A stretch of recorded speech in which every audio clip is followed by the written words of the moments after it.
आजको संगतिमा पाल्नुहुने सम्पूर्णलाई प्रभु येशू ख्रीष्टको नाममा अभिवादन जय मसीह भन्न चाहन्छु। जय मसीह। र आज परमेश्वरको वचन हामीले सुन्न गइराखेका छौँ। आराधना भइसकेको छ, परमेश्वरको महिमा भइसकेको छ। फेरि पनि परमेश्वरको वचन सुनेर हामी परमेश्वरको महिमा गर्नेछौँ र परमेश्वरले आज बिहान तपाईँ र मलाई के भन्न खोज्दै हुनुहुन्छ भन्ने बारेमा हामी आज हेर्नेछौँ। आजको जुन प्रकारको वचन परमेश्वरले दिनुभएको छ कलसीको पुस्तकबाट नै हामी छौँ र आजको भाग रहेको छ चार भागमा आज हामी हेर्नेछौँ। कलसीको पुस्तकको 1 अध्यायको 15 देखि 20 सम्म। यो कलसीको 1 अध्यायको 15 देखि 20 सम्म कलसी पुस्तककै एकदम महत्त्वपूर्ण खण्ड मध्येको एउटा खण्ड हो। यस कारणले हामीले यसलाई 15 देखि 20 लाई हामीले अलिकति ध्यान लगाएर हेर्नुपर्ने हुन्छ र यसले किनभनेदेखि परमेश्वरको बारेमा बताउँदछ र त्यसैले आजको शीर्षक रहेको छ येशूको पूर्णताको परिधि। येशूको पूर्णताको परिधि भन्नाले येशू पूर्ण हुनुहुन्छ भन्ने कुराहरू कुन कुन परिधिले हामी बताउन सक्छौँ, के कुराले हामी येशू चाहिँ पूर्ण हुनुहुन्छ है भन्ने कुराहरू बताउन सक्छौँ। प्रभु येशू चाहिँ साँच्चै परमेश्वरै हो भन्ने कुराहरू कुन आधारमा हामी भन्न सक्छौँ। किनभने मानिसहरूले धेरैले कतिले भन्दछन् कि प्रभु येशू चाहिँ जस्ट मानव मात्रै हो भनेर भन्दछन्, अनि यो वास्तवमा हो कि होइन त? तर वास्तवमा आजको शीर्षकले यो खण्डले भन्दछ येशू चाहिँ पूर्ण परमेश्वर हुनुहुन्छ। कुन परिधिबाट हामी भन्छौँ, कुन यसको चाहिँ जुन प्रकारका क्याटेगोरीहरू छन् र त्यसबाट हामी भन्न सक्छौँ प्रभु येशू चाहिँ पूर्ण परमेश्वर हुन्छ भनेर।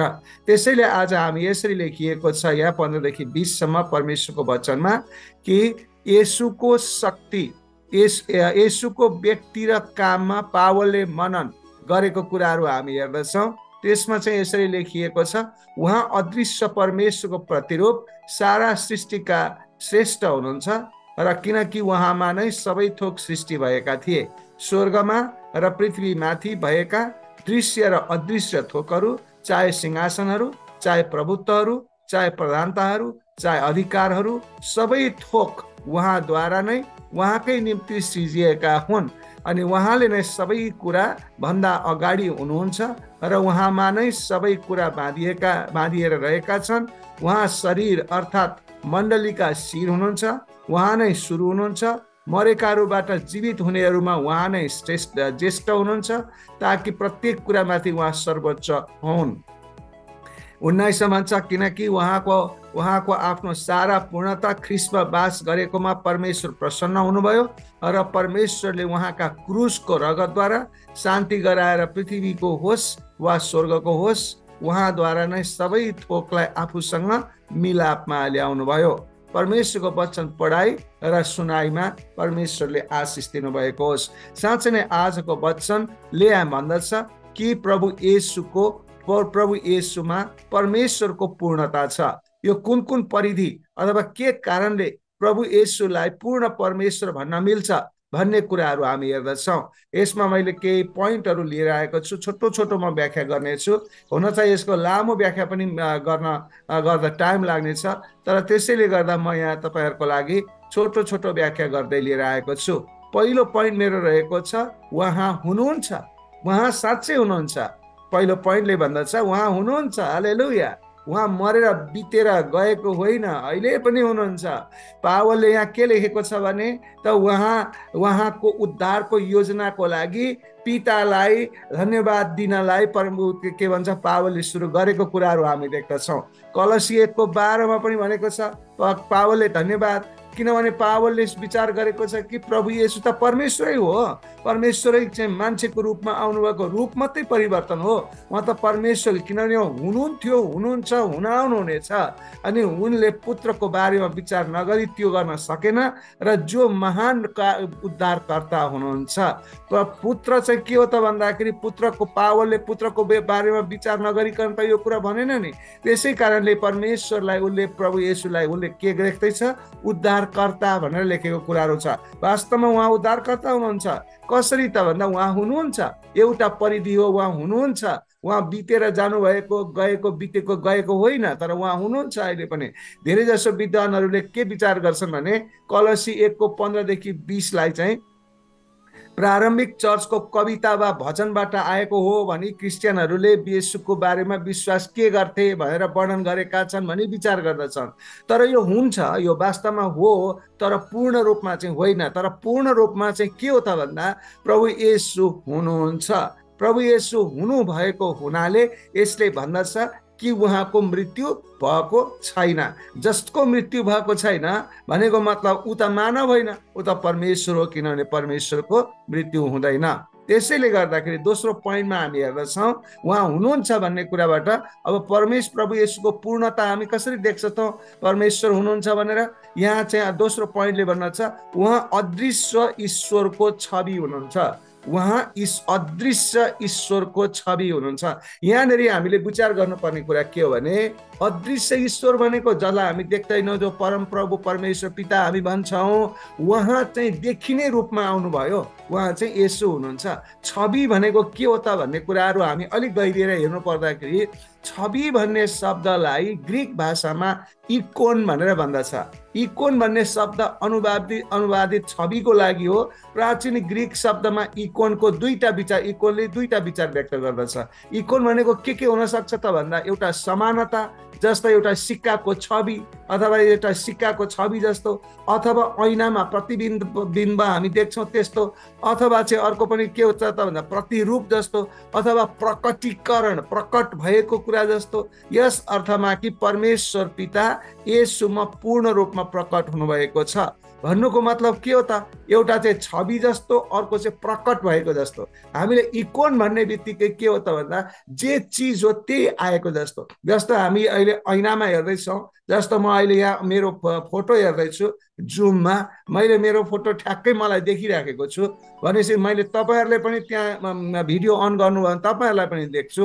अनि यस्तो प्रकारको के हो त, त्यो त कुनै चिज अर्को चिज होइन नि, यो त आफै हो नि। त्यसकारण इकोन भन्ने शब्दले यही कुरा जनाउँदछ कि तपाईँ त ऐनामा जब हेर्नुहुन्छ तपाईँलाई होइन देख्नुहुन्छ, त्यसलाई चाहिँ इकोन यानि कि छवि यानि कि प्रतिरूप यानि कि के हो त भन्दाखेरि त्यो चाहिँ प्रतिबिम्ब भनेर, यानि कि यसको अर्थ के हो त भन्दाखेरि कि परमेश्वर पिता येशूमा पूर्ण रूपमा प्रकट हुनुभएको। हालेलुया।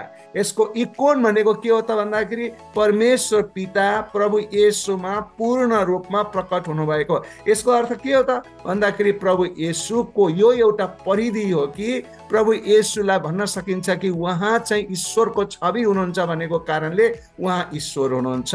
अनि फेरि पनि यहाँनिर आएर हामीले हेऱ्यौँ भनेदेखि यदि पावलले येशू पितासँग मिल्दोजुल्दो हुनुहुन्थ्यो भने, सुन्नुहोस् है, यदि पावलले प्रभु येशू चाहिँ पितासँग मिल्दोजुल्दो हुनुहुन्थ्यो भने पुरातन ग्रिक शब्द उसले के प्रयोग गर्नु पर्थ्यो त भन्दा होमो इ आइमो भनेर प्रयोग गर्दो। होमो इ ओमा भनेर प्रयोग गर्नु पर्थ्यो।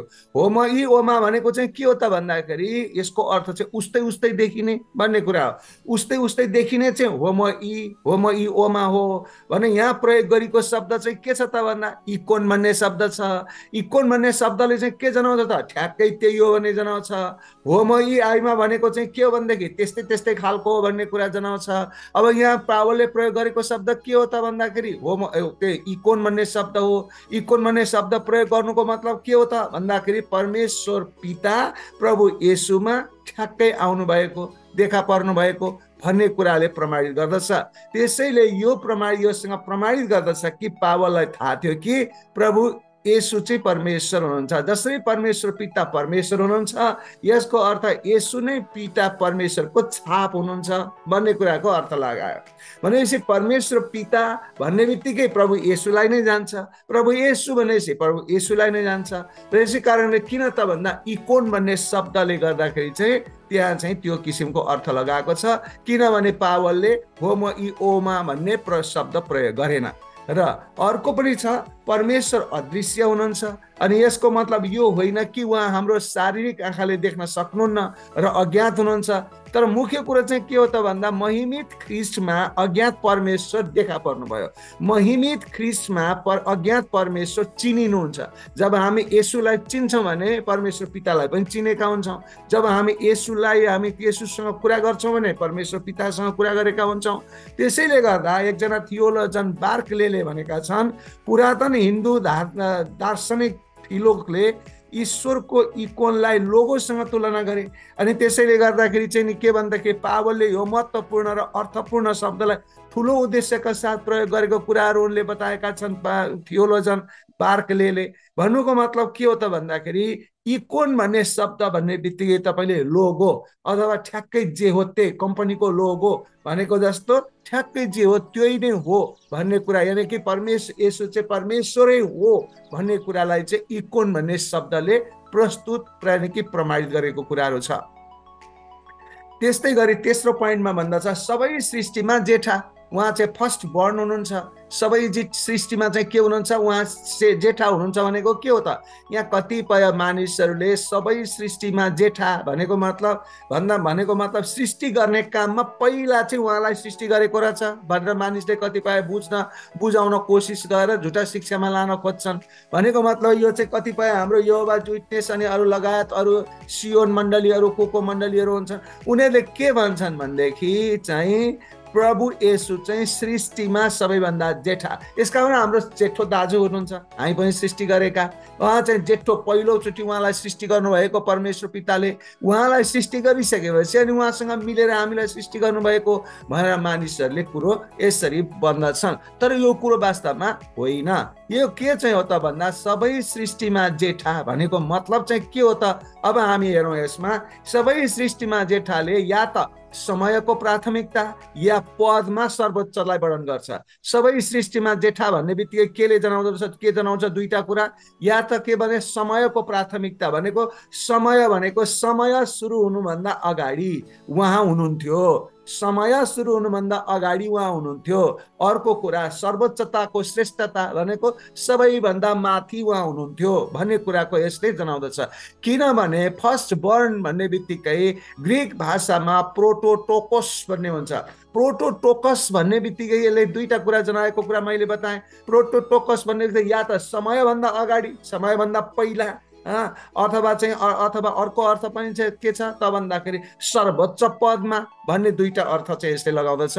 पावलले यसलाई यहाँ प्रयोग गर्नुको अर्थ चाहिँ के हो त भन्दा उसको दिमागमा के छ भने दुवै विचारहरू आएका थिए। भनेको मतलब प्रभु येशू चाहिँ के हुनुहुन्छ भन्दा प्रोटोटोकस हुनुहुन्छ। प्रोटोटोकस भनेको समय सुरु हुनुभन्दा अगाडि नै उहाँ हुनुहुन्थ्यो र उहाँ कस्तो हुनुहुन्थ्यो त भन्दा सर्वोच्चमा हुनुहुन्थ्यो भनेर प्रोटोटोकसको अर्थ चाहिँ त्यस्तो हुन्छ। सबै सृष्टि गरिएको चिजभन्दा पहिले येशू हुनुहुन्थ्यो। येशू सबै सृष्टि गरिसकेका चिजहरूभन्दा पहिलेको फरक क्रममा हुनुहुन्थ्यो। भनेको मतलब उहाँ कस्तो हुनुहुन्थ्यो त भन्दा सृष्टि सुरु गर्नुभन्दा पहिल्यै हुनुहुन्थ्यो। भनेको सृष्टि सुरु गर्नुभन्दा पहिल्यै हुनुभएको हुनाले हामीले के विचार गरौँ त भन्दाखेरि के प्रमाणित हुन्छ भने कलसी 1:18, रोमी 8:29, हिब्रू 1:6 र प्रकाश 1:5ले पनि यो कुरा के भन्छ भने प्रभु येशू चाहिँ प्रोटोटोकस हो भनेर कुरा गर्छ। प्रभु येशू प्रोटोटोकस मात्रै होइन इकोन पनि हो भनेर भन्छ।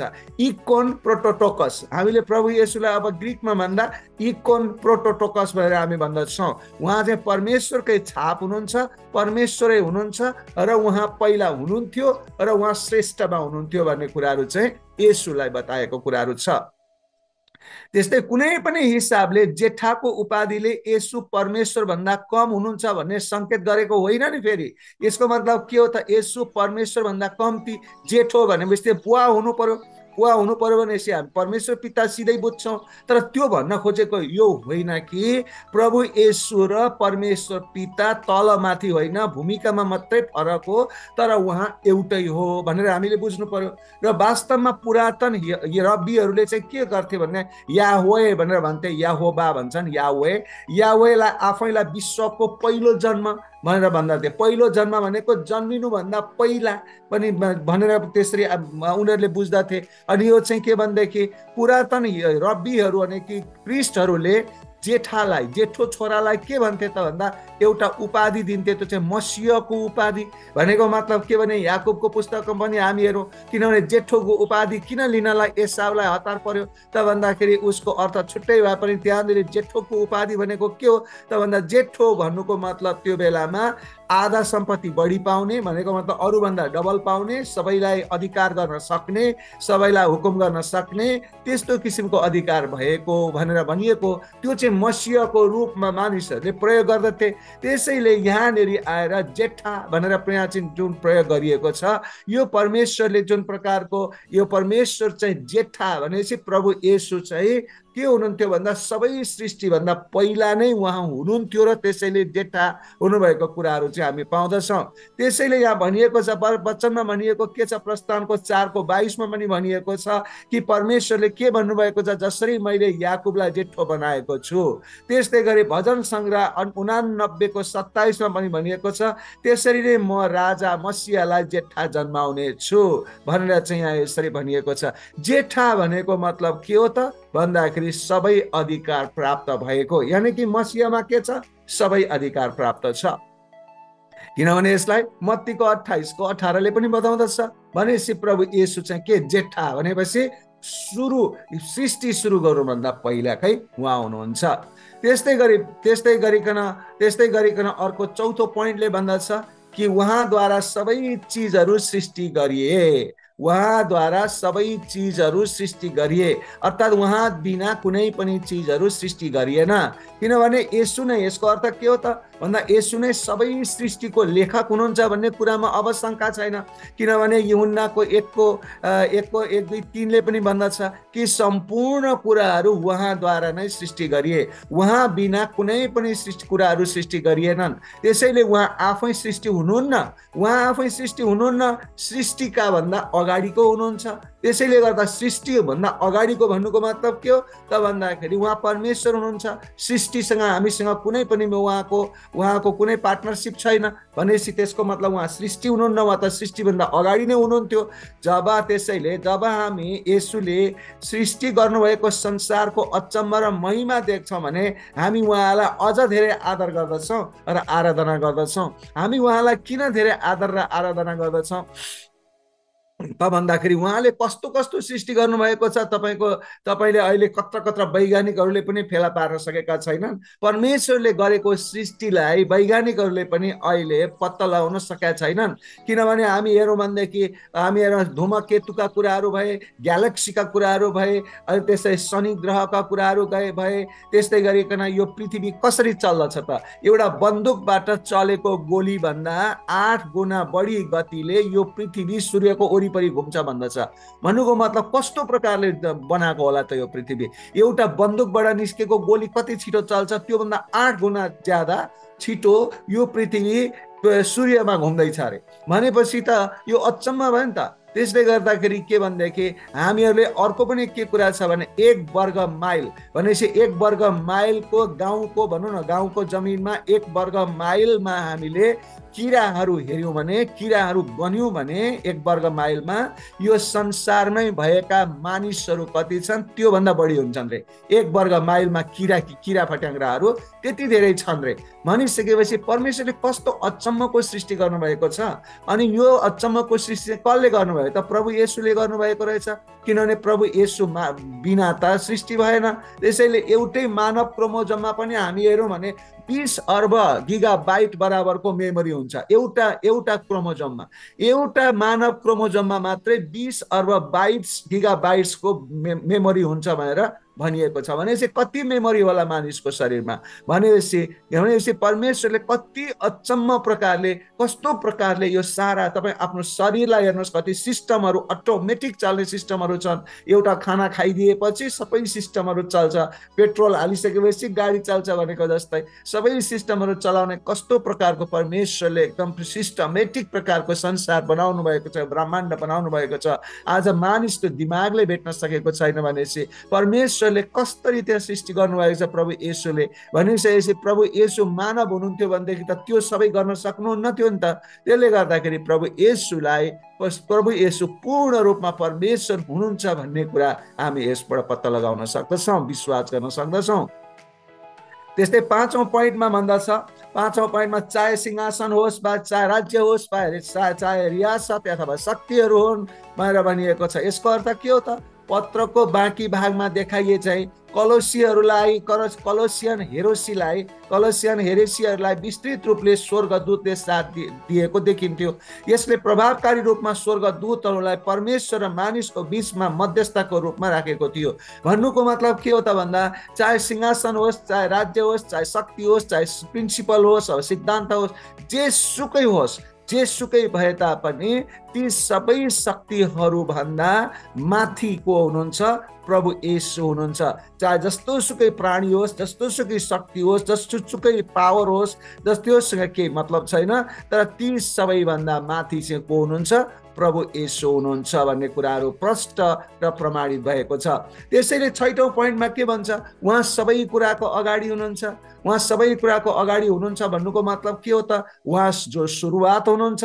शताब्दी पछि पावल र एरियस भन्ने नामका एक खतरनाक शिक्षक थिए उनी। अनि खतरनाक शिक्षक भने अलि नकारात्मक प्रकारले येशूको बारेमा भन्ने शिक्षक थिए। ती साँच्चै येशू परमेश्वर हुनुहुन्न भन्ने बारेमा उनीहरूले लेखेका थिए। पावलले पनि त येशू परमेश्वर हुनुहुन्न भनेको थियो पहिला सुरुमा, एरियस भन्नेले पनि त्यस्तै भनेको थियो। तर हुँदै गर्दै जाँदा उनीहरूले चाहिँ अध्ययन गर्दै जाँदा वा अनुभव गर्दै जाँदा पछि यो दाबी गर्न आए कि ठिकसँग बुझेर उनीहरूले फेरि भने कि पावलले एरियस भन्ने मानिसले फेरि भने कि परमेश्वरै हुनुहुँदो रहेछ प्रभु येशू। सबै सृष्टि अनिवार्य रूपमा समयमा अवस्थित भएको थियो। उहाँ सबै कुराको अगाडि भनेको मतलब के हो त? सृष्टि भनेको कुरा केले फरक पार्छ?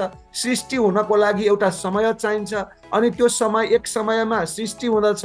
त्यसकारण यो समयसँग सृष्टिसँग जोडिएको हुन्छ। तर प्रभु येशूको सृष्टिको बिना समय कुन समयमा भयो थाहा छैन। कोही मान्छे जन्मियो भने कहिले जन्मेको भन्ने हुन्छ, तर प्रभु येशू कहिले जन्मिनु भयो भन्दाखेरि त्यसको अर्थ थाहा छैन। तर मानव रूपमा आएको आजभन्दा 2000-55 वर्ष अगाडिको कुरा छुट्टै हो। तर उहाँ प्रभु हुनुहुन्थ्यो पहिला नै, मानव रूप हुनुभन्दा अगाडि नै उहाँ वचनको रूपमा कहिले हुनुहुन्थ्यो त भन्दा कहिले हुनुहुन्थ्यो उहाँ हुनुहुन्थ्यो जब परमेश्वर हुनुहुन्थ्यो। त्यसैले त्यहाँ एउटा असीम अवधिको कुरामा चाहिँ सृष्टिको लागि काम गर्दछ भने तपाईँले बुझ्नुहोस् कि पहिले जे थियो त्यो सृष्टि त होइन, तर सृष्टि भनेको बनाएको कुरा हो र निर्माण गरेको कुरा हो। तर प्रभु येशूलाई त सृष्टि भन्न मिलेन, किनभने उहाँ वचनको रूपमा पहिल्यै अवस्थित हुनुहुन्थ्यो, पहिल्यै अस्तित्व थियो उहाँको। त्यस कारणले गर्दाखेरि यो प्रकारका अस्तित्वहरू जुन हामीहरू मानव शरीर अथवा यो पृथ्वी ब्रह्माण्ड जति सृष्टि भए, त्यो सृष्टि फलानु दिनदेखि सृष्टि भए भनेर भन्न सक्छौँ, तर प्रभु येशू त फलानुमा सृष्टि हुनुभयो भनेर भन्न सकिन्न।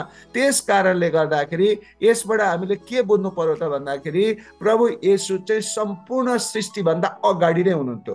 सृष्टि सुरु गर्न डे 1 परमेश्वर पिताले पहिलो दिन सृष्टि सुरु गर्नुभयो। त्यो पहिलो दिन सृष्टि सुरु गर्नुभन्दा अगाडि पनि के थियो त भन्दाखेरि परमेश्वर हुनुहुन्थ्यो, प्रभु येशू हुनुहुन्थ्यो, वचनमा हुनुहुन्थ्यो, त्यसले गर्दा वचनको रूपमा हुनुहुन्थ्यो। त्यसकारण अनिवार्य रूपमा हामीले यो के बुझ्न पर्दछ त भन्दाखेरि उहाँ सबै कुराभन्दा अगाडि हुनुहुन्छ र त्यसैले उहाँ परमेश्वर हुनुहुन्छ।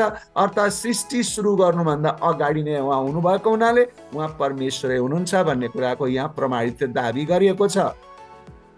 त्यसै 7औं पोइन्टमा भनिएको छ उहाँमा सबै चिजहरू समावेश छन्। भन्नुको मतलब के हो त? येशू एकताको सिद्धान्त र सबै सृष्टिको व्यक्तिगत पालनकर्ता नै दुवै हुनुहुन्छ। उहाँ एकता हुनुहुन्छ भनेपछि उहाँ सबै कुराहरू येशूमै गरेर ठोकिन्छन्। त्यसैले परमेश्वर के हुनुहुन्छ? रक्षकको रूपमा हुनुहुन्छ, सबै चिजको सिद्धान्तको लागि आवश्यक हुनुहुन्छ। यसरी परमेश्वर सृष्टिकर्ता तिनीहरूको मौलिक उत्पादनमा हुनुहुन्थ्यो, तर त्यो संरक्षण वा निरन्तर शक्ति यहाँ ख्रीष्टलाई दिएको छ। अर्थात् के भनेको भनेदेखि सम्पूर्ण कुराहरू जे कुराहरू सृष्टि भएका थिए ती सम्पूर्ण कुरा प्रभु येशूमै समावेश भएका छन्। इन्क्लुड भन्छ यसलाई अङ्ग्रेजीमा, उहाँमा नै समाहित भएका छन्। सबै कुराहरू जे सृष्टि भएका छन् ती सबैको टचिङ, सबैसँगको सम्बन्ध।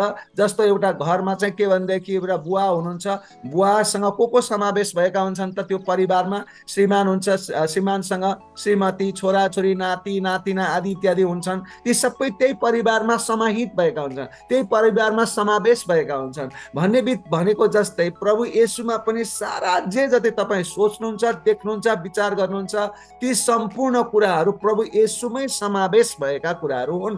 यसको मतलब के हो त भन्दा प्रभु येशू सम्पूर्ण कुराको मालिक हुनुहुन्छ। सम्पूर्ण, किनभने सम्पूर्ण कुराहरू उहाँमा नै समावेश भएका छन्, उहाँमा नै निहित भएका छन्। त्यसैले प्रभु येशू पूर्णतामा परमेश्वर हुनुहुन्छ। त्यसैले अर्को 8औं पोइन्टमा भन्दछ शरीरको शिर अर्थात् मण्डलीको शिर। शरीरको शिर अर्थात् मण्डलीको शिर भनेको के हो त भन्दा यसले मण्डलीसँग येशूको सम्बन्धलाई वर्णन गर्दछ। यहाँ टाउकोले सम्भवतः मण्डलीको स्रोतको रूपमा येशूको भूमिकालाई जनाउँदछ। भन्नुको मतलब एउटा मण्डली, प्रभु येशूले के गर्नुभयो त भन्दा शरीर, यो आफ्नो यो त्यो मण्डली भनेको आफ्नो शरीर हो, त्यसको चाहिँ म शिर हुँ भनेर परमेश्वरले भन्नुभयो। जसरी हामी कुनै एउटा नदी हेर्छौँ भने नदीको मुहान कहाँ छ भनेर हामी हेर्छौँ भने, अथवा भन्यो भने नदीको टाउको कहाँ छ भनेर हामी हेर्छौँ भने, अथवा अर्को शब्दमा हामीले यो नदीको शिर कहाँ छ भनेर हेर्छौँ भने, जस्तै मण्डलीको शिर कहाँ छ भन्दाखेरि प्रभु येशू हुनुहुन्छ भन्ने कुरालाई चाहिँ के भनेदेखि, त्यसैले गर्दाखेरि सबै कुरामा उहाँको प्रधानता छ। यो कलसी 1:15-18 पाइने पदहरूको जुन छ उपयुक्त सारांश हो। यो उपयुक्त सारांश चाहिँ के हो त भन्दाखेरि मण्डली यानि कि मानिसहरूको जमागट हो, प्रभु येशूका मानिसहरूको जमागट हो। प्रभु येशूका मानिसहरूको जमागट भनेको को त? प्रभु येशूका मानिसहरू भनेको को त? वास्तवमा मण्डली भनेको हामीले विश्वास गरेको चाहिँ प्रभु येशूलाई विश्वास गर्ने मानिसहरूको जमागट हो। तर वास्तवमा प्रभु येशूमै सम्पूर्ण कुरा निहित छ भने प्रभु येशूमा विश्वास नगर्नेहरूको शिर चाहिँ को हो त? अर्को कोही त होइन। त्यसकारण प्रभु येशू नै सम्पूर्ण सृष्टिको शिर प्रभु येशू हुनुहुन्छ। त्यसैले गर्दाखेरि परमेश्वरले यो सम्पूर्ण सृष्टिलाई नै एउटा मण्डलीको रूपमा हेर्दै हुनुहुन्छ। चाहे विश्वास गरोस्, चाहे जुनसुकै धर्म मानोस्, यो चाहिँ प्रभु येशूले नै सृष्टि गरेका मानिसहरू हुन्। ती सबैको शिर, ती सबैको मालिक, चाहे विश्वास गर चाहे नगर, ती सबैको मालिक चाहिँ येशू नै हुनुहुन्छ भनेर यहाँनिर स्पष्ट गरिएको छ।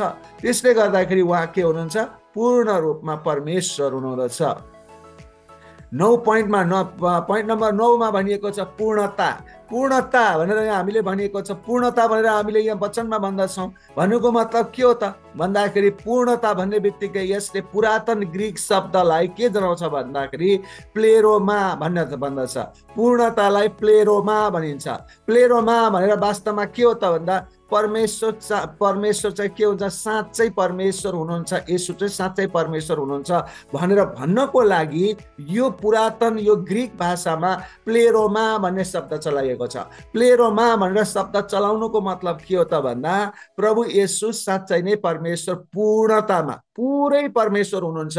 कुनै अर्को चिज मिसिएको छैन, कुनै मिसावट छैन है भनेर प्लेरोमा भन्ने शब्दले साँच्चै नै त्यो शुद्धतालाई जनाउँछ। प्रभु येशू शुद्ध परमेश्वर हुनुहुन्छ भन्ने कुरा प्लेरोमा भन्ने शब्दले चलाउँदछ। त्यसैले पूर्णता भन्ने शब्द धर्मशास्त्रमा मान्यता प्राप्त प्राविधिक एउटा शब्द हो, एउटा ठुलो शब्द हो, जसले के जनाउँछ भने ईश्वरको शक्ति र गुणलाई समग्रतामा जनाउँछ। तपाईँले हेर्नुभयो भने येशू, तपाईँले हेर्नुभयो भनेदेखि पिता, पुत्र, पवित्र आत्माको गुणहरूलाई तपाईँले हेर्नुभयो भनेदेखि पिता र पुत्र र पवित्र आत्माको गुण एउटै नै छ। भनेको मतलब शक्ति पनि एउटै छ, गुण पनि एउटै छ, भूमिका चाहिँ फरक छ। त्यति मात्रै हो, भूमिका चाहिँ फरक हो तर शक्ति एउटै हो, गुण एउटै हो। त्यसकारण प्लेरोमा भन्ने शब्द चलाएको छ। त्यो प्लेरोमा शब्दले के जनाउँदछ त भन्दा उहाँ पूर्ण रूपेण अथवा पुरै उहाँ चाहिँ के हुनुहुन्छ? परमेश्वर हुनुहुन्छ भनेर यहाँ बताइएको कुराहरू छ। त्यसैले 10औं पोइन्टमा भन्दछ सबै पूर्णताको बास। सबै पूर्णताको बास भनेको के हो त? यसको अर्थ के हुन्छ? बासको लागि पुरातन ग्रिक शब्दमा स्थायी निवासको अर्थमा प्रयोग गरिएको छ। हाम्रो नेपालीमा चाहिँ भन्दाखेरि बास भनेको एकछिन बसेर जाने हो, एक रात बसेर भोलिपल्ट जाने हो। तर यहाँ चाहिँ पुरातन ग्रिक शब्दमा बास भन्नुको मतलब स्थायी रूपमा बस्ने। त्यहाँ स्थायी बसोबासको अर्थको लागि प्रयोग गरिएको जुन पूर्ण भिन्न शब्द हो बास। त्यसैले पावलले यो धारणालाई जोड दिन चाहन्थे कि यसो अस्थायी रूपमा परमेश्वर भएको होइन, उहाँ त स्थायी रूपमा परमेश्वर हो। उहाँ कहिल्यै पनि, हिजो पनि हुनुहुन्थ्यो, आज पनि हुनुहुन्थ्यो, भोलि पनि, सबै पूर्णतामा उहाँ के हुनुहुन्छ? बास गर्नुहुन्छ हामीहरूसँग।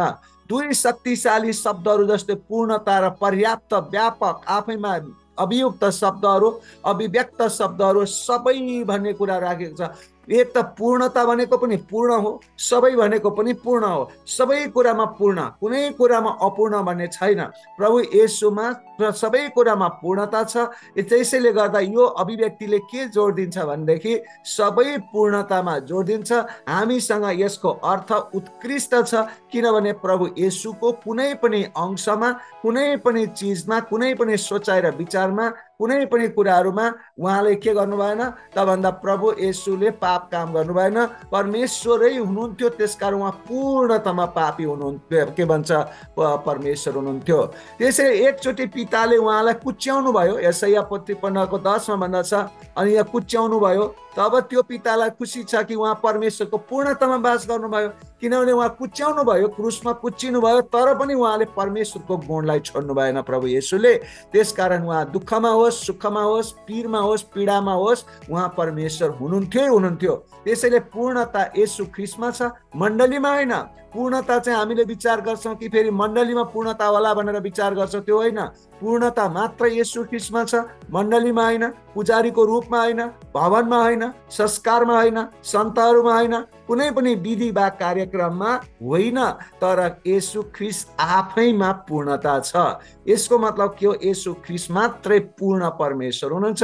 यो उहाँमा एक वितरण बिन्दु हो, उहाँ चाहिँ एउटा पूर्णता हो, उहाँ परमेश्वर हुनुहुन्छ। त्यसैले हामीले येशू ख्रीष्टमा पूर्णता पाउन सक्दछौँ। त्यसैले गर्दाखेरि 11औं पोइन्टमा भन्दछ, उहाँद्वारा सबै कुराहरू आफैसँग मिलाउन। उहाँद्वारा सबै कुराहरू आफैसँग मिलाउन भनेको मतलब प्रभु येशूले के गर्नुहुन्छ त भन्दा मिलापको परमेश्वर हुनुहुन्छ। येशूको प्रायश्चित कार्य पूर्ण र फराकिलो छ। यद्यपि हामीले कलसी 1:20 लाई विश्वव्यापीको समर्थनको रूपमा लिन हुँदैन। भन्नुको मतलब के हो त भन्दाखेरि उहाँ पूर्णता मिलापमा ल्याउनु भनेको मतलब झगडा टन्टा गर्नेहरूलाई पनि मिलाउने भनेको होइन। उहाँ चाहिँ अटोमेटिकली उहाँमै सबै कुराहरू मिल्न आउँदछन्। चाहे जसले विश्वास गरोस् वा नगरोस् त उसको आफ्नो कुरा छ, तर प्रभु येशू भनेको के भनेदेखि सबै कुराहरू उहाँमा नै अटोमेटिक मिल्न आएका हुँदछन् भन्ने कुराले गर्दा उहाँद्वारा सबै कुराहरू आफैसँग उहाँले मिलाउनु हुँदछ। सबै कुराहरू उहाँको आफ्नै हो भन्ने कुराहरूको अर्थमा यहाँ हामीले बुझ्नु पर्दछ। त्यसकारण परमेश्वर के हुनुहुन्छ? साँच्चै नै प्रभु येशू परमेश्वर हुनुहुन्छ। र अन्तमा 12औं पोइन्टले भन्दछ क्रुसको रगत मार्फत। उहाँ क्रुसको रगत मार्फत भन्नुको मतलब के हो? शान्ति कहाँ बनाइएको थियो भनेर कसैले सोध्यो भनेदेखि के हामी विचार गर्छौँ त भन्दा फेरि याद गर्छौँ हामी कि हामी परमेश्वरसँग हाम्रो आफ्नै शान्ति बनाउँदैनौँ। परमेश्वरसँग हामीले आफ्नै शान्ति बनाउँदैनौँ। तर के चाहिँ हुन्छ त त्यहाँ हामीले केही गर्न सक्दैनौँ। हुन्छ चाहिँ के त? तर येशूले क्रुसमा उहाँको कामद्वारा आफ्नो शान्ति स्थापित गर्नुभयो। हाम्रो शान्ति उहाँले क्रुसद्वारा स्थापित गर्नुभयो, हामीले स्थापित गरेको होइन। हामीले आफैलाई शान्ति कमाउन सक्दैनौँ। तर प्रभु येशूले जब क्रुसमा उहाँले बलिदान हुनुभयो, तब त्यो बलिदानद्वारा हाम्रो शान्ति उहाँले बनाइदिनु भयो। भनेको मतलब हामीलाई पाएको शान्ति चाहिँ कसले बनाइदिएको रहेछ? प्रभु येशूले बनाइदिएको रहेछ। कुनै पनि मानिसले आफूले शान्तिमा रहन्छु भन्दा शान्ति हुन सक्दैन। तर परमेश्वरबाट आएको शान्ति, जुन क्रुसमा प्रभु येशूले बनाउनु भएको शान्तिद्वारा मात्रै शान्ति हुँदछ। त्यो हामीले क्रुसको रगतलाई अन्धविश्वासको रूपमा लिनु हुँदैन। कतिपय मानिसहरूले अन्धविश्वासको रूपमा लिँदछन्, यो लिनु हुँदैन। यो चाहिँ जादुई औषधि पनि होइन। यो क्रुसको रगत भनेको जादुको औषधि पनि, जादु पनि होइन, औषधि पनि होइन। यो येशूको शाब्दिक रगत हो। शाब्दिक रूपमा प्रभु येशूले रगत बगाएकोले कोही मानिसलाई बचाउँछ, सफा गर्छ भने यदि त्यसो भएको भए प्रभु येशूको रगतले चाहिँ मानिसलाई सफा गर्छ, बचाउँछ, उद्धार गर्छ भनेको भए, शाब्दिक रगतले त्यस्तो गर्छ भनेको भए, उहाँको रगतले छरिएका रोमी जल्लादहरू जसले उहाँलाई मारे, उनीहरूलाई त बढी भन्दा बढी येशूको रगत लाग्यो होला नि त। खै उनीहरू उद्धार भए त? भएनन्। येशूको शाब्दिक रगतको अणुहरूको वास्तविक सङ्ख्याले मात्रै त्यो उद्धार हुन्छ भने अहिले हामीसँग येशूको रगत छ त? छ किनलाई? छैन। अनि त्यो बेलामा त्यो जसले प्रभु येशूलाई मार्दाखेरि रगत उनीहरूको शरीरमा छिर्काउ भयो, अरू त वो परबाट हेर्दै थिए भनेपछि तिनीहरूलाई त्यो येशूलाई मार्नेलाई पो उनीहरूलाई पो उद्धार हुनुपर्ने हो त? त्यो भयो त? भएन। त्यस कारणले गर्दा यसको अर्थ चाहिँ के हो भने शाब्दिक रगत जुन हामी प्रभु भोजमा खान्छौँ त्यो शाब्दिक रगत होइन कि त्यो चाहिँ के हो त भन्दा त्यहाँ चाहिँ भनिएको के भनेदेखि परमेश्वरको रगत बगाइएको रगतको कारणले गर्दाखेरि हामीहरू चाहिँ के भयौँ त भन्दा हामीलाई उद्धार प्राप्त भयो। जसले त्यो रगतमा विश्वास गर्दछ त्यो रगतको कारणले गर्दा, उहाँले बगाउनु भएको रगतको कारणले गर्दाखेरि हामीहरू जो रगतमा विश्वास गर्छौँ अनि हाम्रो उद्धार हुन्छ भनेर भनिएको हो। जो जल्लादहरू थिए, प्रभु येशूलाई मार्नेहरू थिए, उनीहरूलाई त रगत त लाग्यो, उनीहरूले त्यो रगतमा त विश्वास गर्दैन थिए, त्यस कारणले उनीहरूको के भएन? उद्धार भएन। अब हामीलाई त रगत लागेको छैन तर हामी त्यो बगेको रगतमा विश्वास गर्छौँ, त्यसकारण त्यो रगतको शक्ति हामीमा आइपुग्दछ। त्यसैले क्रुसको रगतले हामीलाई हाम्रो ठाउँमा, हाम्रो तर्फबाट परमेश्वरको अगाडि येशू ख्रीष्टको वास्तविक शारीरिक मृत्युको बारेमा बोल्दछ। हाम्रो ठाउँमा त्यो शाब्दिक मृत्यु उहाँले आफ्नो तर्फबाट उठाउनु भएको शाब्दिक न्यायले हामीलाई बचाउँदछ।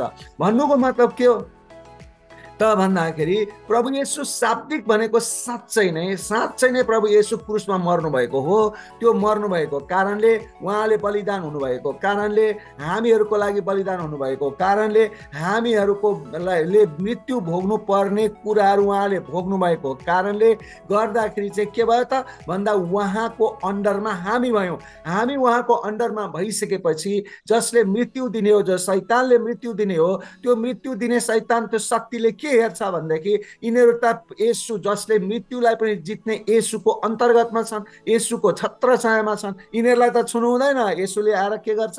मलाई फेरि खतम गरिदिन्छ, किनभने उसलाई त कालले मैले जित्न सकेको होइन भनेर हामीहरूलाई के गर्न सक्दैन त कालले भनेदेखि दागा धर्न सक्दैन, किनभने हामी येशूसँग हुँदछौँ। त्यसैले गर्दाखेरि हामीहरूमा यो कुरा हामी बुझ्न जरुरी छ कि क्रुसको रगत मार्फत हामीहरूलाई उद्धार परमेश्वरले गर्नुभएको हुनाले हाम्रा परमेश्वर प्रभु येशू पूर्ण रूपमा परमेश्वर हुनुहुन्छ भन्ने कुराहरू यसबाट हामीले स्पष्ट रूपमा बुझ्न पाएका छौँ। त्यस कारणले आजको वचनले तपाईँ हामीलाई के सिकाउँदछ त भन्दा यी सबै परिधिहरू, यी सबै पोइन्टहरू हामीले 10-12वटा पोइन्टहरू हामीले हेऱ्यौँ। यी सबै पोइन्टहरूलाई हामीले हेऱ्यौँ, नजिकबाट हामीले हेऱ्यौँ। अथवा ती पोइन्टहरूले के बताउँदछ त भन्दा येशूको पूर्णता, येशू चाहिँ ईश्वरको पूर्णता भन्ने कुराको परिधिले हामीलाई जनाउँदछ कि साँच्चै प्रभु येशू चाहिँ पूर्ण परमेश्वर हुनुहुँदो रहेछ। उहाँमा विश्वास गर्ने मानिसलाई कुनै पनि चिजले हेप्न नसक्ने रहेछ र अनन्त जीवन प्रभु येशूले दिन सक्नुहुने रहेछ, किनभने उहाँ सबका मालिक हुनुहुँदो रहेछ भन्ने कुरा आज हामीले यसबाट प्राप्त गरेका छौँ। हुन्छ, परमेश्वरलाई धन्यवाद भएको होस्। आजको वचन तपाईहरुले अझै दोहोऱ्याएर सुन्नु होला अनि तेर्याएर सुन्नु होला आजको वचन। अनि त्यसले गर्दाखेरि तपाईलाई झन् बढी चाहिँ के हुन्छ भने विश्वास आउँदछ, किनभने परमेश्वर हामी जसले प्रभु येशूलाई हामीले धन्न विश्वास गर्ने हामीलाई मन र मौका परमेश्वरले दिनुभयो, जो साँच्चैको परमेश्वर हुनुहुन्छ। हालेलुया। हुन्छ, यो खालको जुन सुसमाचारीय वचन हो अनि यो वचन तपाईले आफ्नो साथीहरूलाई पनि सिकाउनु होला, साथीहरूलाई पनि बुझाउनु होला। अनि त्यस्तै गरिकन कति ग्रीकका शब्दहरू प्रयोग भएका छन्, ती एकदम इम्पोर्टेन्ट कुराहरू हुन्। तिनीहरूले के भन्दैछ भन्ने कुरा तपाईलाई बताउनको लागि प्रयोग गरिएका छन्। अनि यी कुराहरूले अझ हामीलाई प्रष्ट हुँदछ कि साँच्चै नै प्रभु येशू नै परमेश्वर हुनुहुन्छ। म कतिपय अरू धर्मशास्त्र पनि हेर्छु, तर ती हेर्दाखेरि पनि म झन् छक्क पर्छु कि जसरी भए पनि त्यताउता घुमाए तापनि सबैतिरबाट अध्ययन गरेर फर्केर बाइबलमा आउँदाखेरि पनि प्रभु येशू नै साँच्चैको परमेश्वर त प्रभु येशू मात्रै रहेछ भन्ने कुरा यसपछि अझ स्पष्ट हुँदछ। हुन्छ, तपाईहरु सबैजनालाई धन्यवाद दिन्छु। आजको वचनमा यही राख्दछु। परमेश्वरले तपाईहरु सबैलाई आशिष दिनुभएको होस्। सबैलाई जय मसीह। God bless you.